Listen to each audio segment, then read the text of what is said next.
So here we're going to take a look at how to calculate mineral components when we have oxides like silica, SiO2, Al2O3, etc. that are given.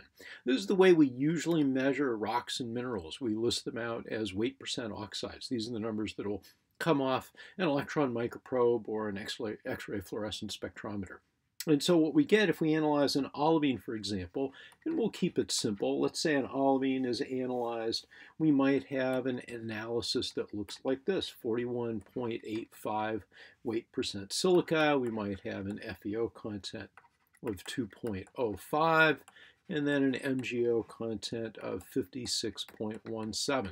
We're going to keep it simple just by looking at these three oxides. We can expand it to other oxides, but we more or less the same procedure. If you take a look at this sum, it should come out to about 100.07. Notice that this analysis is not perfectly 100%. That's okay. It's very, very close to 100%. This is analytical error. That's always going to happen. No measurement we make is perfect, but that's a pretty good analysis, being very close to the expected value of 100. And that means that whatever else is in here, maybe it has a little bit of calcium or manganese, that those things are small enough that for most purposes, not always, but sometimes we can ignore them. So here are the observed weight percents. What are we going to do with these? Well, step one is to divide these by the molecular weight. And the molecular weights I've listed up here. So we'll take silica and divide it by 60.08. This is the molecular weight in grams per mole. For iron, we're going to take 2.05, the observed weight percent, and divide it by 71.85, and then MgO will be divided by 40.3. Now take a look at what's happening here. These are weight percents up here at the top, so these can be thought of as grams. If we had 100 grams of material, then 56 grams would be MgO, another 2.05 grams would be iron, and 41.85 grams would be silica. If we divide all of these by something that has units of grams per mole, the molecular weights, then the grams will cancel and the mole will come out here on top, and we'll have mole proportions instead of weight proportions. So what we would get when we do this division here, this is equal to, we're going to give the results of these division problems here. We'll get 0.696 for silica, 0.0285 for iron, and 1.394 for magnesium. And this sum here is equal to 2.119. So here what we have are mole proportions. So this is a sum of mole proportions. We've canceled out the weights by dividing by the molecular weights, and so now we have something that is proportional to the number of molecules: molecular, SiO2, FeO, and MgO.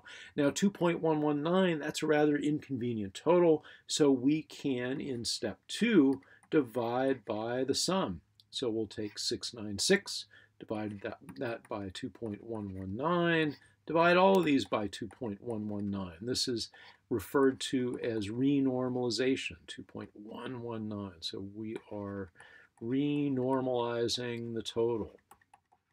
And when we do that, we will get these numbers here. This will be equal to 0.3287 with some rounding, 0.0135 for iron. There's a decimal point right there. And then 0.6578 for MgO, and that should sum to 1. Maybe not precisely here because I'm carrying out the values to much greater numbers of decimal places in Excel.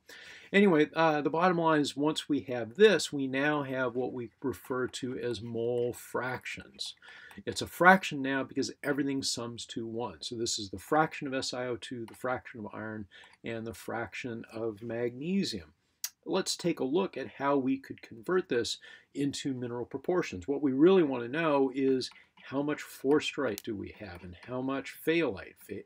Forsterite is this fellow, Mg2SiO4, and then fayalite is this fellow, Fe2SiO4.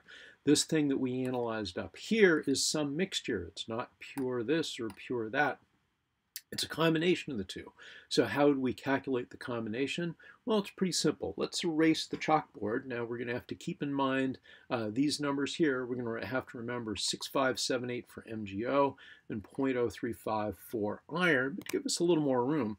We'll erase the chalkboard here and then just write this out. So the forsterite content would be the amount of magnesium, and so in mole proportions it would be 0.6578, and it would be divided by the total 0.6578 plus the amount of iron, which is 0.0135 on a molecular basis.